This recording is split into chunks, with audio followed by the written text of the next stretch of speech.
Sagutin natin to, no? Solid yung golden zone mo. Hindi ko nasabayan yung trade pero I saw it in action. Galing. Again guys, ulitin ko po, hindi po ako magaling na trader.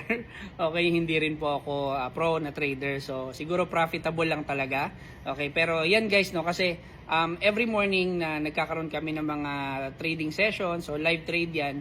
Pero most of the time din, ang ginagawa ko talaga sa live trading sessions na yan is tinuturo ko kung ano yung strategy talaga na ginagawa ko, which is basically dahil reversal trader ako, so tinuturo ko kung saan yung possible way na mag-reverse yung trade or yung market. Pero yung golden zone na yan is makikita every time na ginagamit ko yung Fibonacci retracement.